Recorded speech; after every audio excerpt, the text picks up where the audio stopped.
안녕하세요. 오늘은 김수영 시인의 폭포를 함께 공부해 보도록 하겠습니다.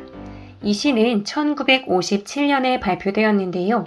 지난 시간에 제가 1950년대 문학의 특징을 설명해 드리면서 이때가 대한민국 초대 대통령이었던 이승만 대통령이 장기 집권을 하기 위해 정권에 부정적인 영향을 미치는 이들을 친일이나 친북 세력으로 매도하면서 억압하고 고문하고 죽이는 일이 많았다고 했었습니다. 당시에는 무자비한 양민 학살이 많이 자행되기도 했었죠.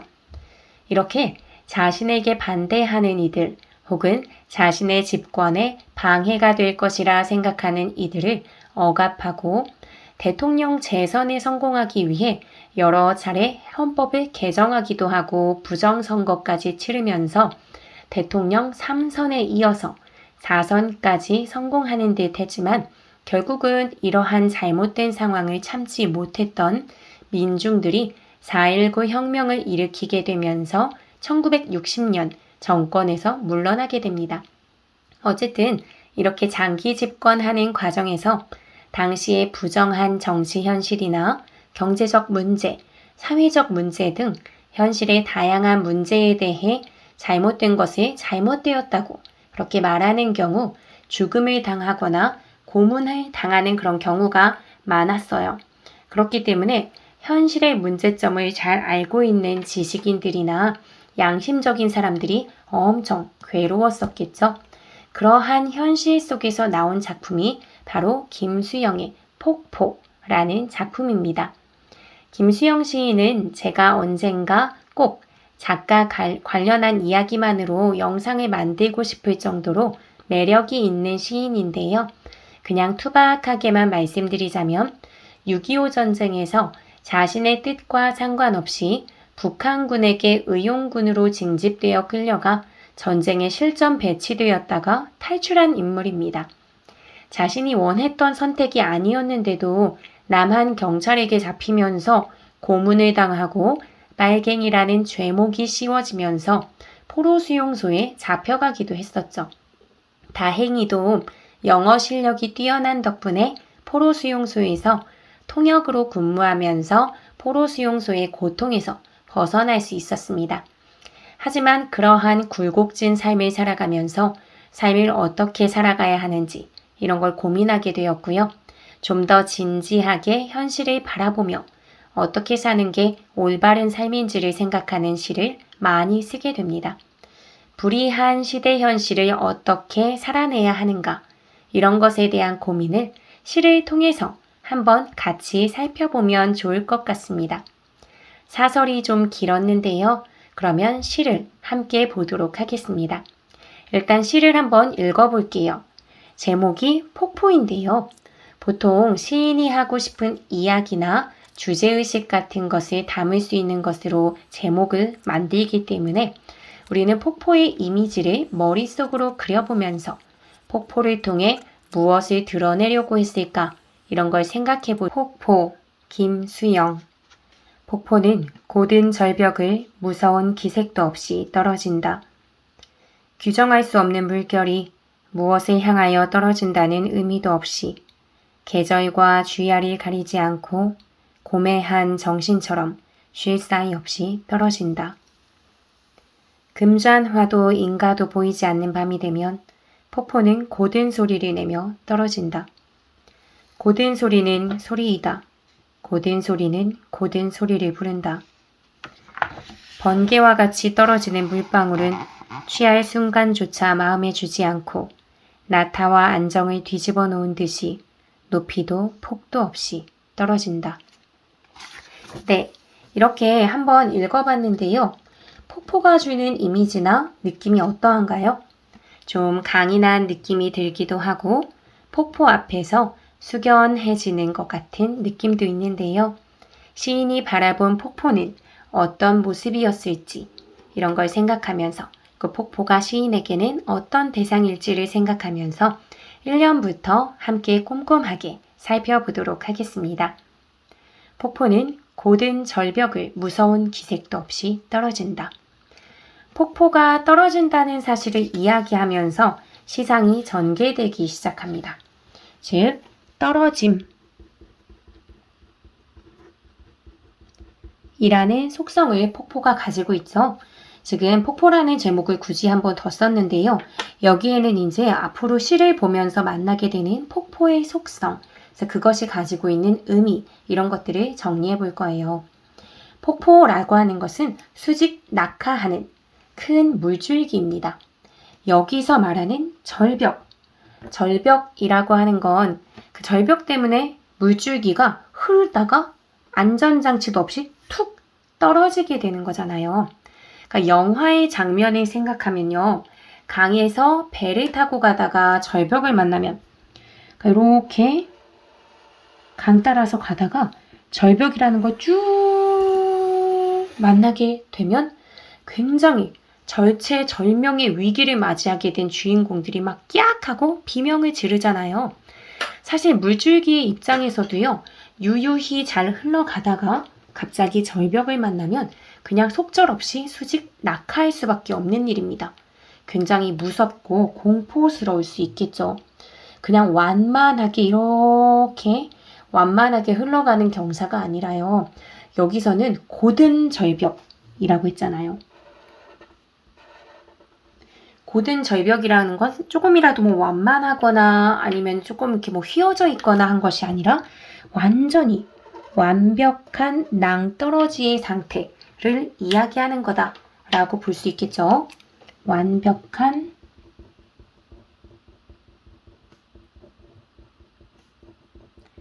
낭떠러지. 즉, 폭포의 입장에서는 굉장히 철저한 실현의 상태.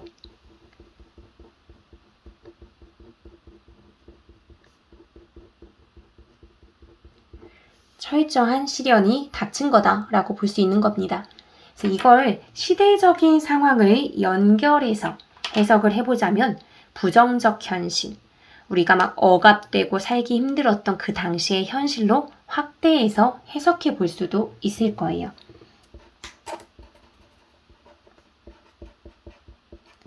부정적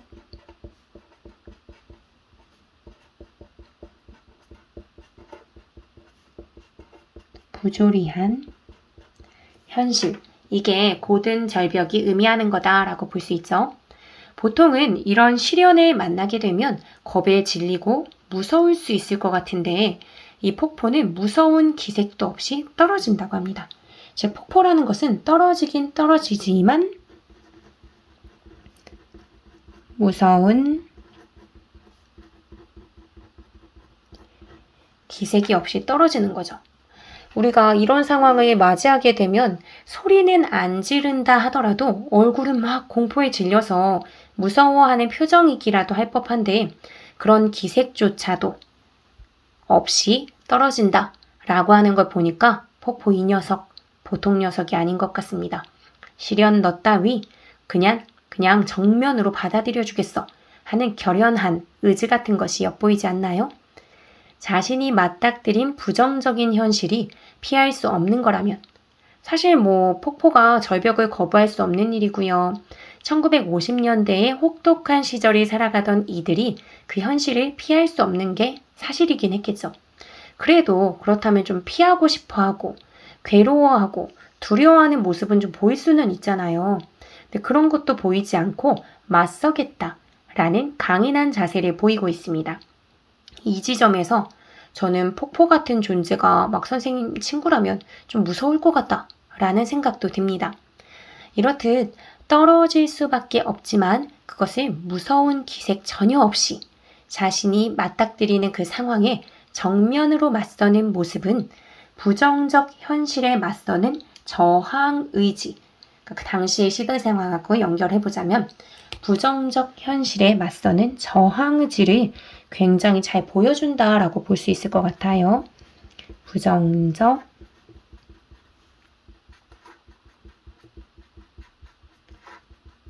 현실에 맞서는 저항 의지, 이렇게 볼 수 있다는 거죠. 두려워하지도 않고 피하지도 않는 그런 강인한 모습, 여기다가 조금 첨가해서 넣자면 부정적인 현실에 두려움 없이, 그리고 피하지도 않고 강하게 맞서는 모습을 보여줍니다. 이게 바로 1년의 내용이에요. 단 하나의 행으로 폭포라는 대상을 강렬하게 소개했죠. 그러면 2연으로 넘어갈게요. 지금 그려놓고 보니까 여기가 너무 좀 눈부시긴 한데 이렇게 좀 눈을 비벼가면서 한번 봐주세요. 죄송해요. 어쨌든 이어서 보면 규정할 수 없는 물결이 무엇을 향하여 떨어진다는 의미도 없이 계절과 주의알을 가리지 않고 고매한 정신처럼 쉴 새 없이 떨어집니다. 규정할 수 없는 물결이라고 했는데요. 이건 바로 폭포의 물결을 얘기하는 거죠. 그러니까 폭포라고 하는 것은 규정할 수 없다는 속성이 있구나 라는 것을 알 수 있는데요. 규정이라고 하는 게 뭐냐면 딱 하나의 틀에 맞게 정해놓은 거잖아요. 그런데 이 폭포는 규정할 수 없다 라고 합니다.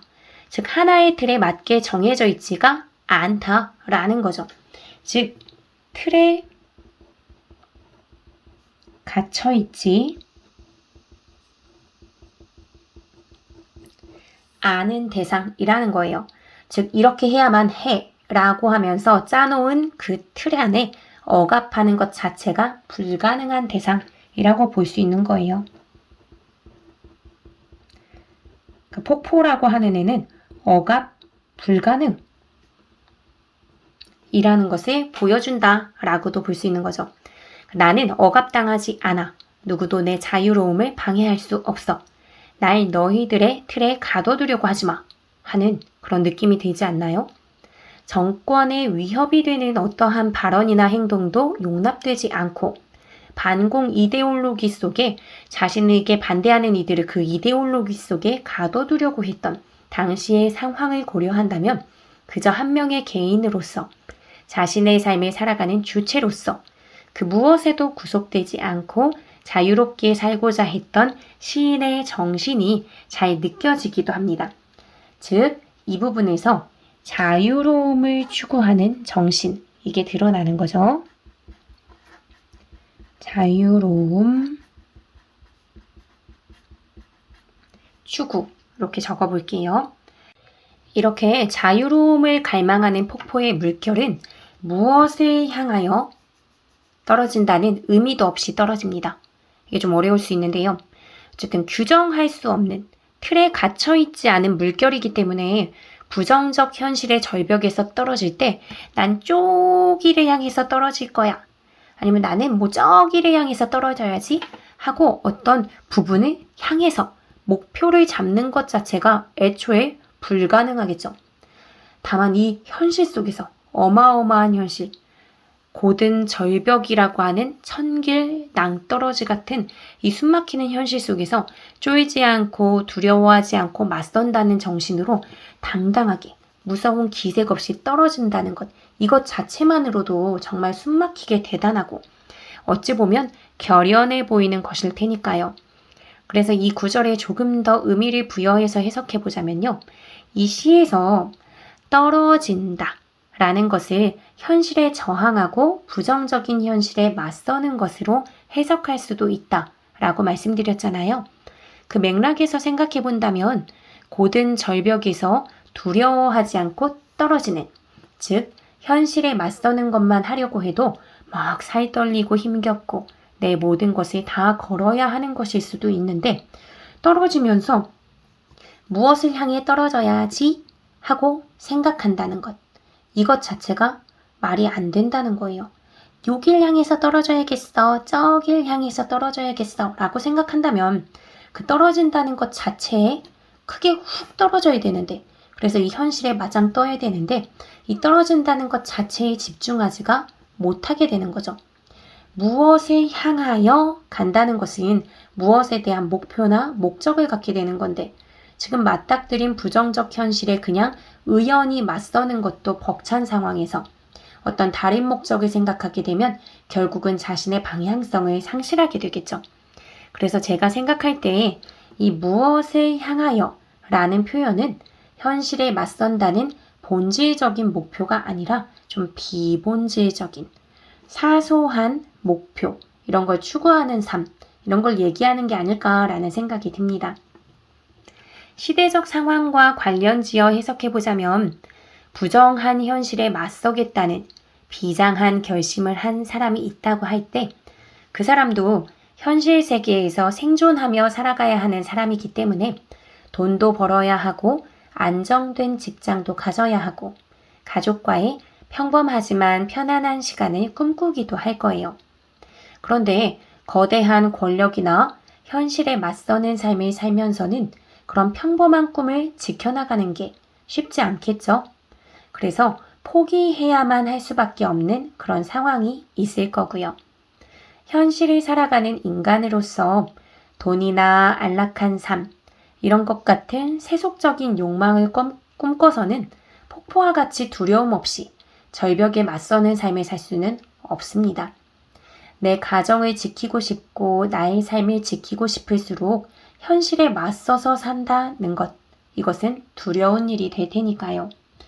그래서 현실적 욕망과 같은 목표, 이런 걸 추구하는 삶, 이런 것은 무엇인가를 향하여 떨어지지 않고 그냥 무조건 고든 절벽 아래로 두려움 없이 떨어지겠다는 폭포의 입장에서는 타협할 수 없는 거예요. 이렇게 살면 폭포처럼 무서운 기색 없이 떨어지는 게 불가능하기 때문인 거죠. 그렇기에 여기서 무엇을 향하여 떨어진다는 의미도 없이 이것이 의미하는 건 현실적인 욕망이나 세속적 욕망, 이런 것을 추구하지 않는 삶을 살겠다. 즉, 나는 현실에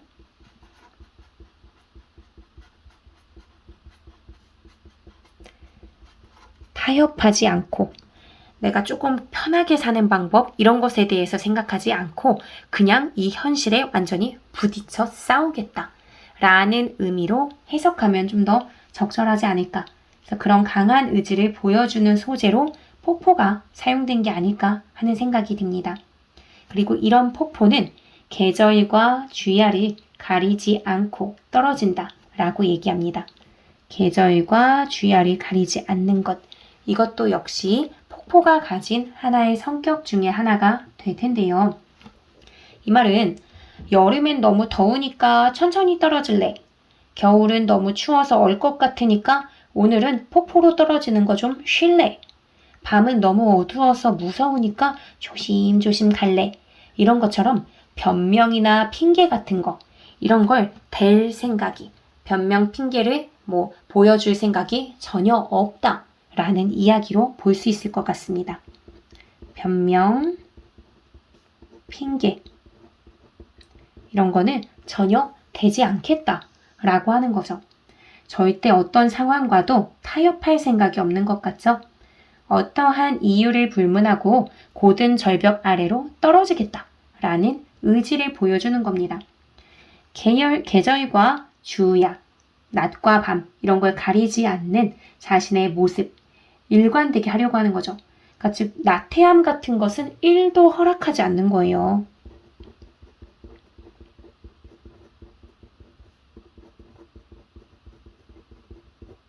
한치의 어떤 망설임이나 쉼, 이런 것 없이 변함없이 일관된 자세로 가겠다라는 걸 잘 보여주는 부분입니다. 그래서 이 부분은 변함,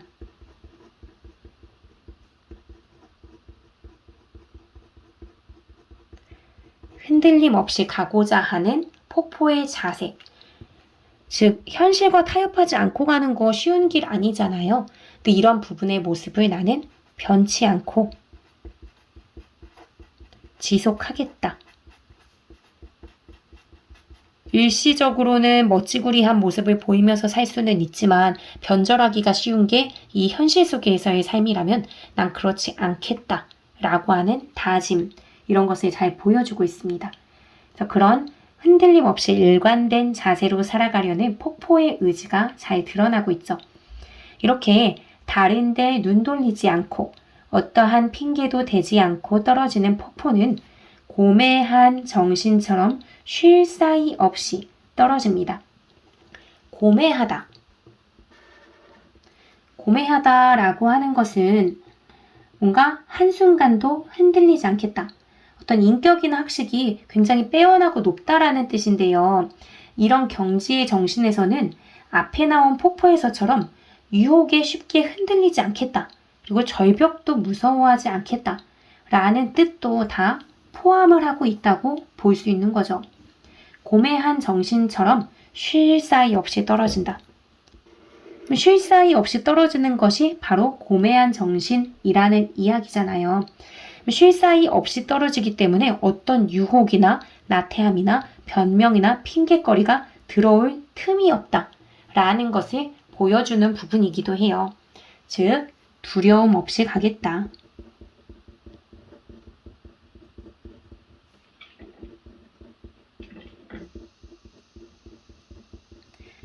흔들림 없이 가겠다 라는 것을 잘 보여주는 겁니다.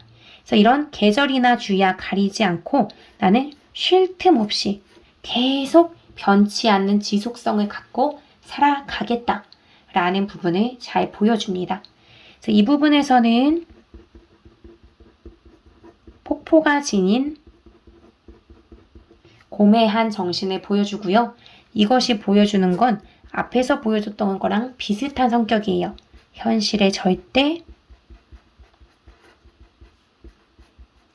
굴복하거나 타협하지 않겠다라는 의미를 보여주죠. 여기 지금 X를 안 했네요. 현실과 타협하지 않겠다라는 의지를 이 앞부분에서도 보여줬고요. 그걸 이 뒤에서도 이어서 계속 보여주고 있는 부분입니다. 그러면 3년으로 넘어가서 내용을 이어서 볼게요. 금잔화도 인가도 보이지 않는 밤이 되면 폭포는 고든 소리를 내며 떨어진다. 금잔화는 여러분도 보신 적이 있을 수 있는데요. 보통 꽃 색깔이 쨍한 노란색이나 주황색이라서 눈에 굉장히 쏙 들어오고요. 보면 기분이 좀 화사해지고 좋아지는 기분이 드는 그런 꽃이에요. 그래서 이 부분을 우리가 살아가면서 만나게 되는 소박한 아름다움, 이런 걸 의미한다 라고 해석하는 편이에요. 소박한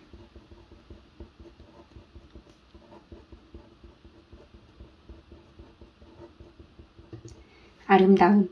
그리고 당시 시대의 현실을 생각하면 부정적 현실 속에서 아름답게 피어나는 소박한 희망. 이런 걸 의미한다라고도 볼 수 있고요. 그 인가라는 건 사람이 사는 곳이잖아요.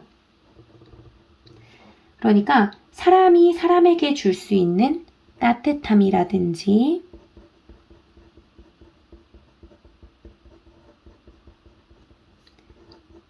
위안 또는 위로 이런 것을 생각해 볼 수 있을 것 같습니다.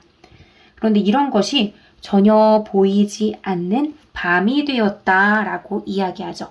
그럼 여기서도 밤이라고 하는 것은 시 자체에서 좀 부정적인 상황, 부정적인 걸 드러내는 시어라고 볼 수 있을 거예요. 그러니까 밤이라고 하는 절망적 상황이 찾아온 거죠. 부정적 현실, 이걸 의미한다고도 볼 수 있는 거고요. 현실이 이 앞에서도 긍정적인 건 아니었죠. 이 앞에서도 부정적이긴 했지만 그래도 이 이전에는 금잔화도 눈에 보이고 인가도 눈에 보였던 것 같아요. 그러니까 그럴 때는 현실과 맞서느라고 힘들 수는 있겠지만 고독하다라는 느낌이나 무섭다는 느낌이 안 들었죠. 근데 밤이 되면 이런 일말의 희망이라든지 따스함 이런 걸 줄 수 있는 게 다 시각적으로 차단되어 버려요. 그러면 좀 무섭다라는 느낌이 좀 들 법도 한데 이 상황에서도 폭포는 여전히 떨어집니다. 떨어진다라는 것은 현실에 맞서는 것을 의미하고 있잖아요. 이 시에서는. 그러면서 그것도 그냥 떨어지는 게 아니라 고든 소리를 내면서 떨어집니다. 고든 소리를 내며 떨어진다. 이게 이제 폭포에 대해서 나와 있는 이라고 볼 수 있는 거겠죠. 앞에 이연까지 보여준 폭포의 모습은 여기 지금 뭐 고매한 정신처럼 쉴 사이 없이 떨어진다, 뭐 무서운 기색도 없이 떨어진다 이렇게 얘기하면서 앞에서 보여줬던 폭포의 모습은 시각적으로 눈으로 이제 우리가 좀 확인해 볼 수 있는 마치 눈에 보이는 것처럼 장면을 상상할 수 있는 거였어요. 그러니까 이 부분까지는 시각.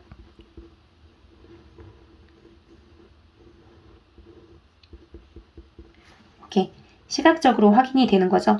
그 고든 절벽을 무서워하지도 않은 채 용감무쌍하게 맞서는 그 정신.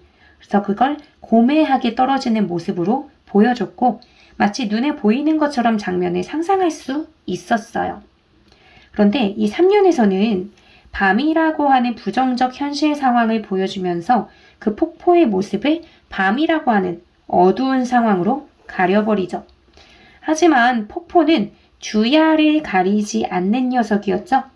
그러니까 어둠 속에서 이 폭포를 누가 보든 보지 않든 위로가 되어주는 존재가 있든 그렇지 않든 떨어집니다. 그것도 흔들림 없이 고든 소리를 내면서 말이죠. 곧다 라는 것은 휘어지지 않고 쭉 뻗어 있는 모양을 가리키는 거니까 시각적으로 인지가 가능한 대상이나 인간의 뭐 성품 같은 거, 성격 이런 거에 쓸 수 있는 수식어지 사실은 폭포 소리가 곧다라는 건 좀 이상하잖아요. 근데도 불구하고 고든 소리라고 합니다. 눈에 이제는 보이지는 않지만 그렇기 때문에 우리는 시각 정보가 차단된 만큼 지금 시각적인 정보는 차단됐죠? 근데 그만큼 폭포의 소리, 청각 정보에 더 집중하게 되죠. 이렇게. 그러니까 지금 소리에 대해서 조금 더 초점에 맞춰서 이야기하는 거예요. 분명 밤이 아닌 낮에도 폭포는 고든 소리를 내면서 떨어졌을 겁니다. 앞에선 고든 소리란 말은 없지만 하지만 밤이라고 하는 시간, 희망이 차단되고 절망밖에 남아있지 않은 그런 부정적 현실이 찾아왔을 때 폭포가 변함없이 현실에 굴하지 않는 억압의 뜻을 굽히지 않고 곧게 떨어지는 소리를 내고 그럼 그 소리는 더욱더 큰 의미로 다가오게 될 거예요. 밤이라는 부정적 상황을 뚫고 들려오는 그 폭포의 고든 소리는 밤이라는 상황이 두려워서 막 숨죽이고 있는 이들의 귀에는 더 큰 울림으로 다가가겠죠. 그래서 여기 3년을 정리해보자면 밤과 같은 부정적 현실, 부정적 현실이 있다면 그 속에서도 고든 소리를 내는 폭포, 여기에 초점이 맞춰져 있는 거죠. 그냥 부정적 현실이라고 해도 되고요. 제 생각의 경우는 어쨌든 부정적이었는데 아무것도 안 보이고 더 절망적으로 느껴지니까 부정적 현실이 조금 더 심화된 상태로 봐도 되지 않을까라는 생각은 들어요. 어쨌든 이걸 빼도 상관은 없죠. 부정적 현실, 이 속에서도 고든 소리를 내는 폭포.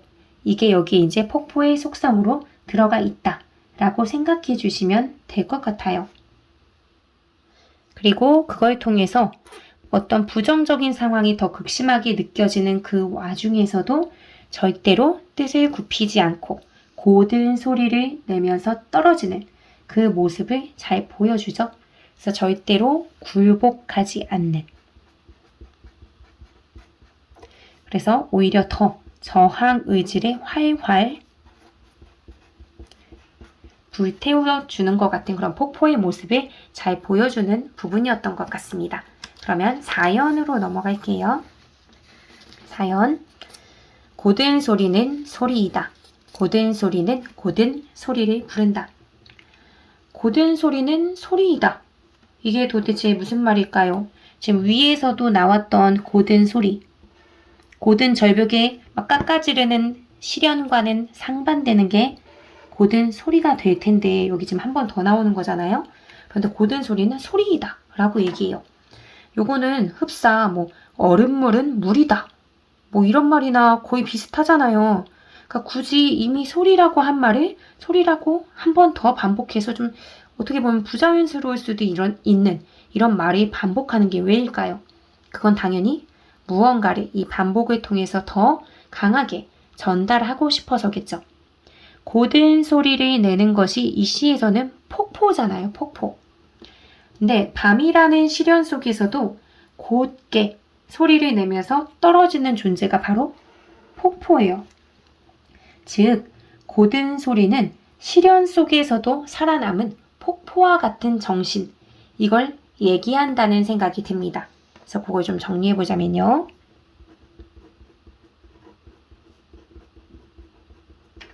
고든 소리라고 하는 건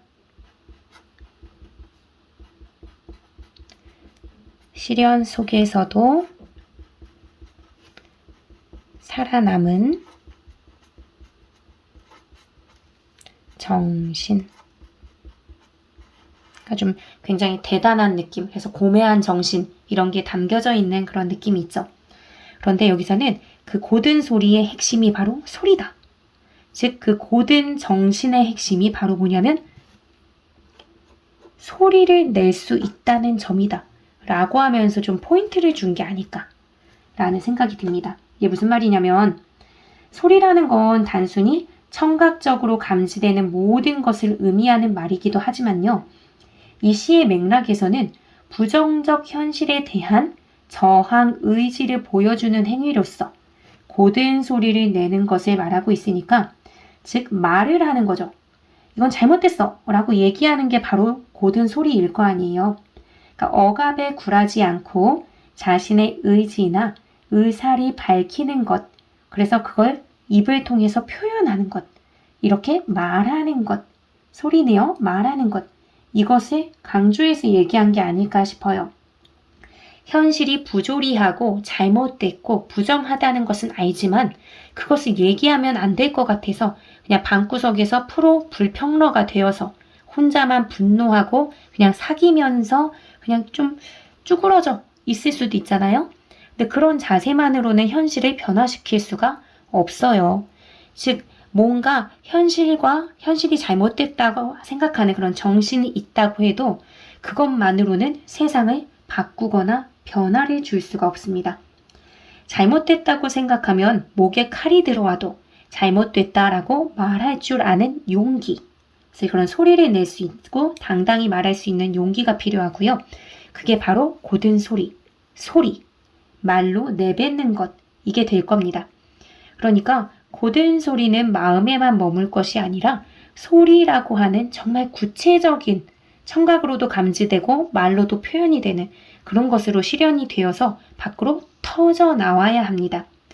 즉, 정의의 소리, 양심의 소리, 현실에 맞서고 저항하면서 잘못됐다고 비판할 수 있는 소리, 그것이 중요한 것이다 라고 말하려는 거라고 볼 수 있는 거죠. 즉, 이 고든 소리라고 하는 것은 정의의 소리, 양심의 소리 라고 볼 수 있다는 거예요. 즉, 현실에 맞서고 저항, 비판할 수 있는 소리라고 본다라는 게 저의 나름의 이제 뭐 관점이고 실제로도 이렇게 이제 많이 이야기를 합니다. 그러니까 이게 사실 중요한 거죠. 그래서 고든 소리는 소리여야 한다. 뭔가 겉으로 표현되는 말로 나와 있는 그런 것이어야 한다라고 말하고 싶었던 것 같습니다. 그리고 그 소리는 혼자만의 소리에 머무를 것이 아니라 또 다른 고든 소리들을 불러야 한다고 말하는 것 같고요. 무서운 기색 없이 의연하게 떨어지는 폭포의 모습도 멋지지만 빛이 차단된 어둠 속에서도 고든 소리를 내며 떨어지는 것이 폭포이기 때문에 폭포가 부정적 현실에 맞서면서 내지르게 되는 이 고든 소리는 다른 이들의 숨어서 막 숨죽이고 있었던 그 다른 이들의 가슴 속에 하나의 강한 불꽃 같은 걸 심어줄 수 있겠죠. 그래서 또 다른 고든 고든 소리는 고든 소리를 부른다 라고 얘기했으니까 또 다른 고든 소리, 고든 정신을 가지고 있을 누군가를 부르게 될 거예요. 혼자의 힘은 약하지만 다수의 힘은 강하잖아요. 그렇기 때문에 폭포는 자신과 뜻을 같이 하는 이들을 부르고 싶어 하는 것 같습니다. 자신의 온몸을 내던져 고든 절벽에서 떨어지고, 즉 뛰어내리고 떨어짐으로써 낸 그렇게 해서 고든 소리가 나온 거잖아요. 그러니까 내가 뛰어내리면서 만들어낸 그 고든 소리를 통해 또 다른 고든 소리를 부르고 싶은 거죠. 그렇기 때문에 폭포라고 하는 존재는 선구자적인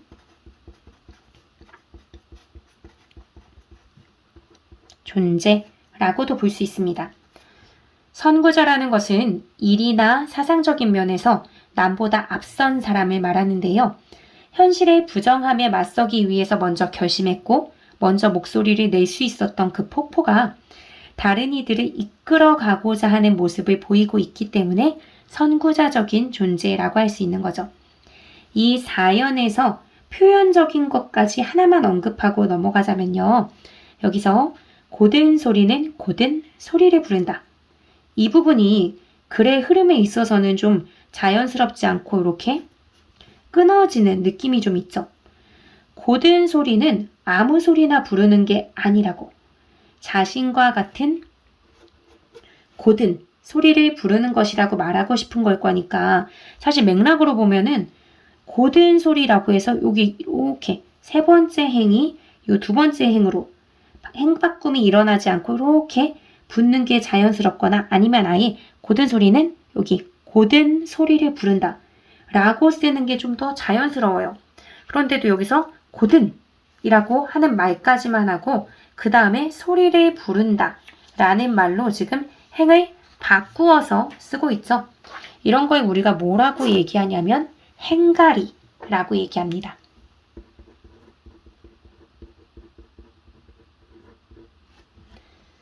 그러니까 자연스럽지 않은 부분에서 굳이 행을 바꾼 경우, 행을 갈았다 라고 해서 행가리라고 하는 거죠.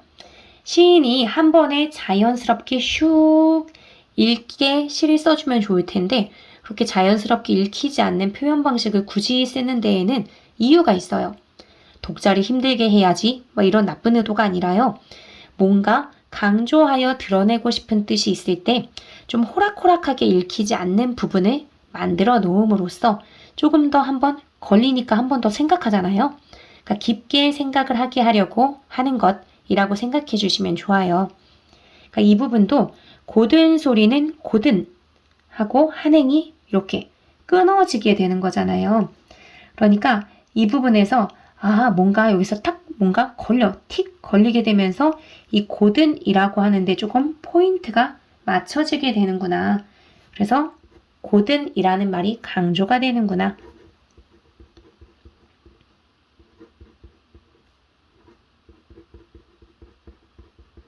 고든이라고 하는 것의 의미가 강조된다 라고 볼 수 있습니다. 즉, 고든 소리라는 것은 고든 것을 불러내려는 것이구나. 고든 것이 뭐냐면 현실과 타협하거나 굴복하지 않는 정신이잖아요. 그것을 한 번 더 멈추고 생각하고 하는 거죠. 그 다음 그래서 한 번 멈춘 다음에 그 다음 행을 보니까 지금 소리를 부른다 라는 말이 나오게 되는 거죠. 우린 한 번 멈췄다가 새로 뭔가가 시작되니까 그 다음 내용에 집중을 한단 말이에요. 그러니까 소리, 여기에 포인트가 또 맞춰지는 거죠. 즉, 소리라고 하는 것의 의미가 강조되는 거예요.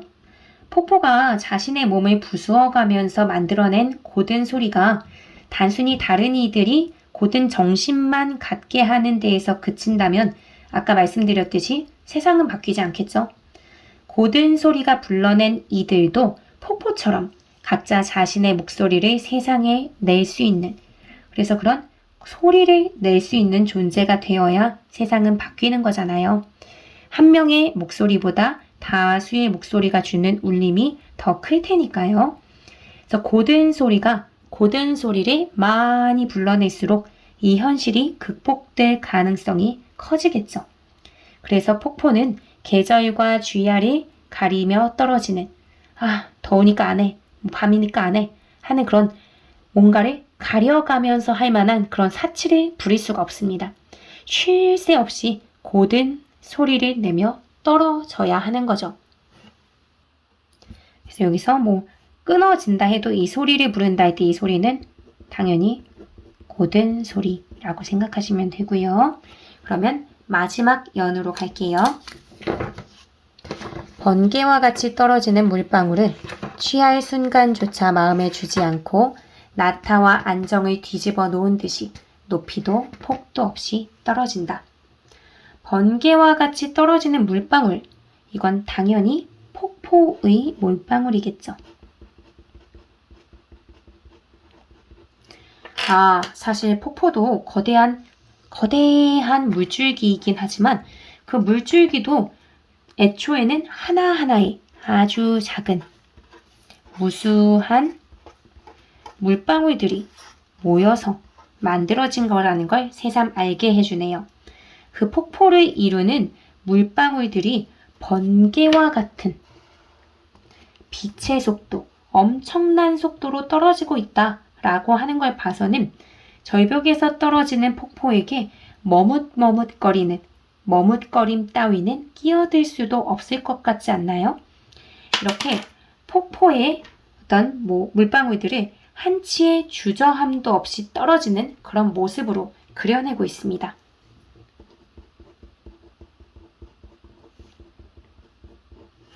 폭포의 물방울들은 한치의 주저함 없이 절벽을 떨어져 내려가고 있는 거예요. 즉 두려움도 없고요. 현실과 관련된 고민이라든지 다른데 한눈에 판다든지 이런 것들이 보이지 않고 있는 거예요. 이 무수한 물방울들이 모두 이 폭포를 이루고 있는 거니까요. 이 무수한 물방울이 모두 고든 소리를 내고 있는 것과 마찬가지죠. 그러니까 사실 자연에서 폭포가 내는 고든 소리는 계속해서 수많은 고든 소리들을 불러내는데, 고든 소리 불렀다고 했는데 그걸 불러내는데 성공하고 있는 것은 아닐까 하는 생각이 듭니다. 그렇게 생각하면 뭔가 전율이 느껴지기도 해요. 폭포가 쉬지 않고 계속 떨어지려면 고든 소리를 내는 물방울들이 어마무시하게 지속적으로 계속 공급되어야 하잖아요. 그러면 정말 아직은 부정적 현실 속에 있기는 하지만 현실과 맞서려고 하는 깨어있는 이들이 계속 눈 시퍼렇게 뜨고 살아있고, 그래서 이 현실에 맞서려고 하는, 그래서 계속 자신들과 같은 이들을 불러낸다고도 볼 수 있을 테니까요. 이렇게 현실과 타협하지도 굴복하지도 않으려는 초강력 물방울들은 한순간도 취할 순간에 마음에 주지 않습니다. 취할 순간조차 마음에 주지 않는다 라고 이렇게 이야기하죠.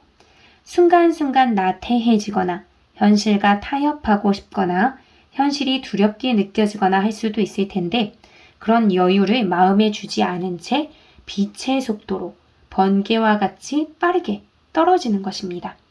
그래서 여기에 지금 폭포의 모습으로 보여준 게 번개와 같이, 그리고 떨어질 때 취할 순간조차 주지 않는다 라고 얘기했죠. 이런 걸 통해서 이 폭포라고 하는 존재는 아주 사소한 것, 세속적이거나 현실적인 측면에서의 어떤 갈망이나 바람이나 조금이라도 좀 편하고 안락하게 살고 싶다. 이런 잡생각을 할 수 없게 만드는 거죠. 세속적 욕망이나 또는 내가 이렇게 현실과 완전히 정면 승부를 해도 괜찮을까? 내가 안전할까? 라고 하는 데서 오는 두려움. 이런 것들을 스스로에게 허락하지 않는 진짜 강한 모습, 이걸 보여주는구나 라고 생각할 수 있을 거예요. 그러고는 나타와 안정을 뒤집어 놓은 듯이 높이도 폭도 없이 떨어집니다. 나타라고 하는 것은 뭐냐면요. 게으름이에요. 게으름. 나타낸 게으름을 말하는 거고요. 안정이라고 하는 것은 지금 상태에 안주하면서 편하게 지내는 거잖아요. 그러니까 현실에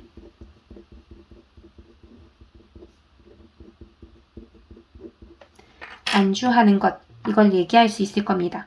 즉, 쉼없이 떨어지면서 살아가는 폭포의 삶과는 완전히 반대되는 삶의 모습이에요. 즉,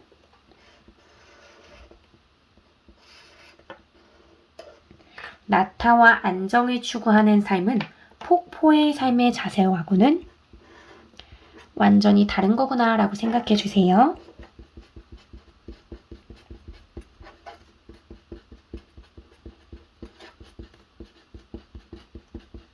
폭포의 삶의 자세와는 상반된 것. 고든 소리를 내면서 떨어져야 하는 폭포의 입장에서 게으름이란 현실에 대한 욕망, 편해지고 싶고 안주하고 싶고 현실에 타협하고 싶은 욕망이나 마찬가지잖아요. 그러니까 여기 지금 이 부분은 현실에 타협하려는 욕망이라고 볼 수 있을 텐데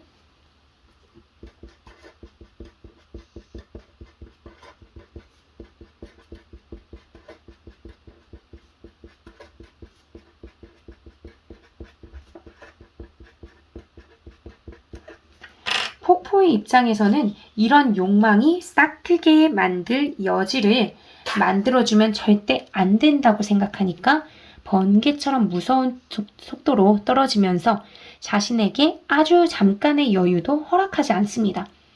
그렇기 때문에 나타와 안정이라고 하는 것은 뒤집어 놓아야 하는 것, 즉 깨뜨려져야 하는 것입니다. 이렇게 자꾸 현실에 살아가는 존재로서 자신이 살아가는 현실에 적당히 타협하고 살아가려고 하는 자세, 이런 건 화자의 입장에선 바람직하지 않은 거죠. 근데 이런 자세를 좀 어렵게 얘기하면 뭐라고도 얘기하냐면요. 소시민의 삶의 자세 또는 소시민적인 삶의 자세라고도 얘기해요. 요거는 김수영 시인의 시를 배울 때 잘 나오는 말이기도 하기 때문에 기억해 두시면 좋을 것 같습니다. 소시민이라는 말은요, 원래 대시민에 대응해서 나온 말이에요. 과거에는 재산이 많고 정치적으로나 경제적 지위가 높은 사람들만 정치에 참여하는 참정권을 부여해 줬었죠. 그리고 그런 존재들만 시민으로서 대접을 해줬어요.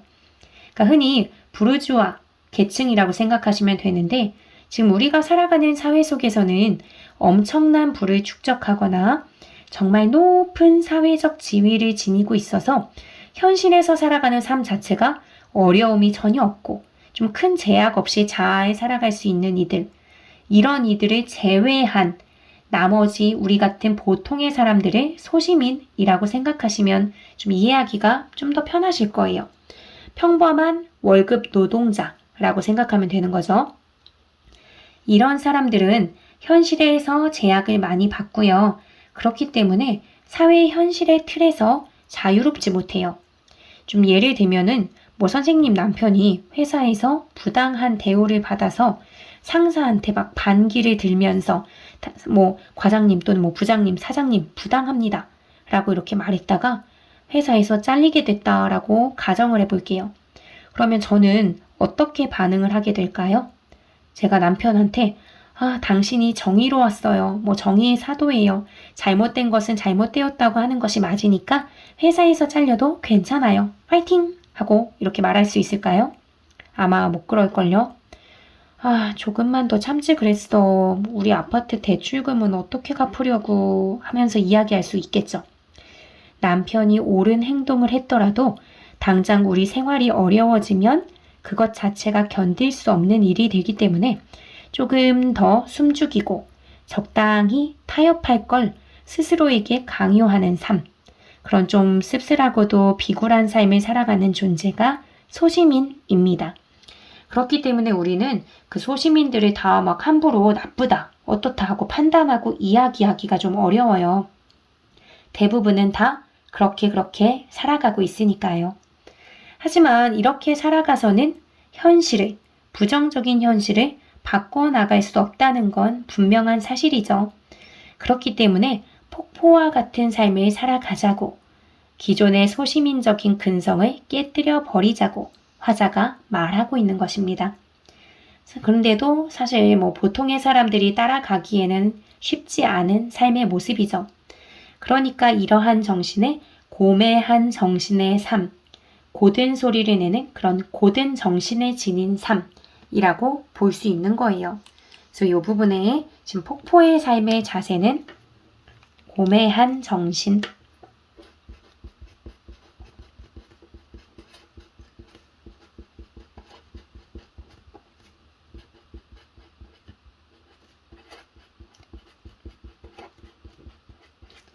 고든 정신 이렇게 얘기해 볼 수 있는 거죠.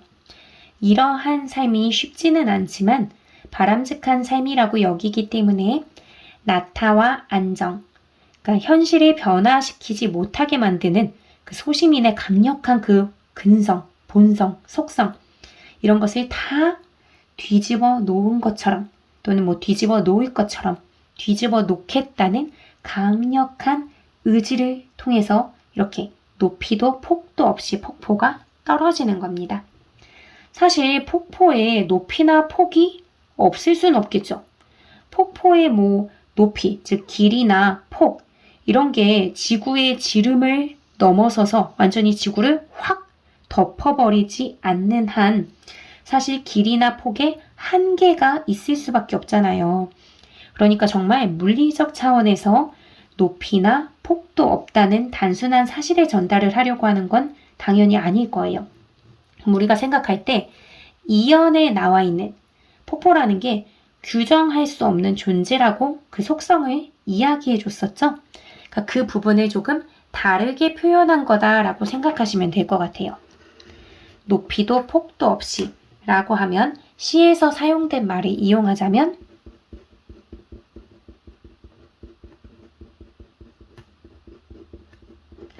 규정할 수 없는 존재라는 것으로 이해해 주시는 게 조금 더 이해하기가 좋은 거겠죠.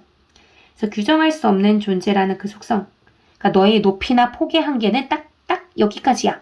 더 이상 뻗어가면 안 돼. 하고 제한하는 그 틀이 있다면 그것을 거부하는 한없이 자유로운 존재. 이게 바로 폭포다. 라고 생각할 수 있는 거죠.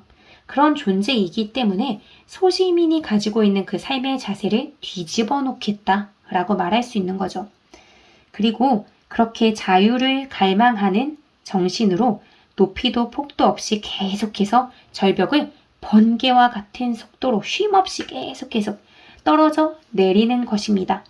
그러면 그 아래에 숨어져 있을 소시민의 본성이라고 근성이라고 볼 수 있는 나타라든지 안정을 추구하는 자세 이런 것들을 다 이 폭포가 막 완전 때리듯이 떨어지면서 다 깨부수는 거죠. 나타, 안정 이런 것들을 다 깨부수면서 떨어지는 거예요.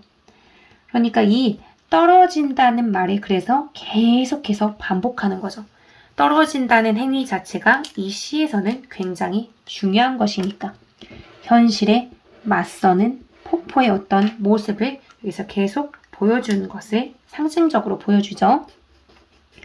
그래서 이 떨어진다라는 것을 지금 이 시에서는 계속 반복해왔고 이 마지막 부분까지 와서도 아예 한 행으로 독립시켜서 중요도 높게 배치를 시키면서 마무리 짓습니다. 그러면 이 부분, 반복이 가지고 있는 효과라든지 이것이 갖고 있는 특징을 조금 정리해 볼게요. 지금 떨어진다 라는 말을 반복하고 있는데요. 반복을 하게 되면 얻게 되는 효과가 무엇일지 이것은 우리가 좀 주입식 교육처럼 기계적으로 계속 외워왔기 때문에 잘 아실 텐데요. 우선은 같은 말이 반복되기 때문에 운율을 형성해주죠. 그래서 같은 내용이 또 반복되는 거잖아요. 떨어진다라는 내용 자체가 또 반복되니까 반복되는 내용 자체의 의미가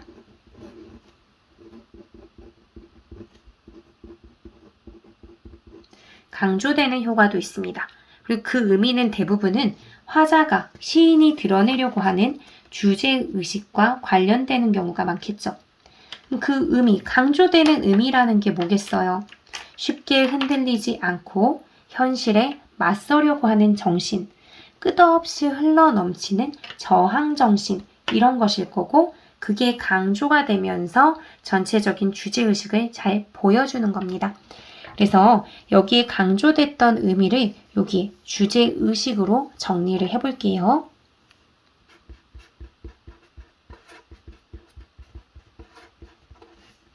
쉼없이, 흔들림 없이, 현실에 맞서려는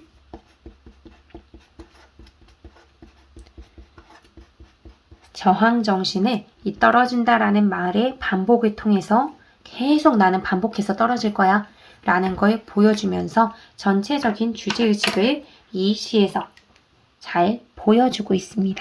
쉼없이 흔들림 없이 현실에 맞서려는 저항정신, 이걸 잘 보여주는 거죠. 네, 이렇게 이 작품은 부정적 현실에 맞서고 저항하려는 강한 의지를 잘 드러낸 작품이라고 볼 수 있습니다. 전체적인 내용이 잘 이해가 되시나요?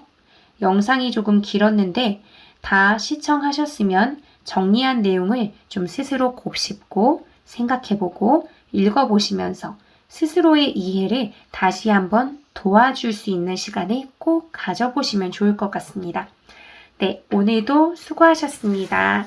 전체적인 내용을 다시 한번 쭉 훑어보면서 여러분들의 기억 속에 잘 남기는 한 편의 작품이길 바라고요. 모두 다음 시간에 더 좋은 영상으로 만나고 함께 공부했으면 좋겠어요. 안녕.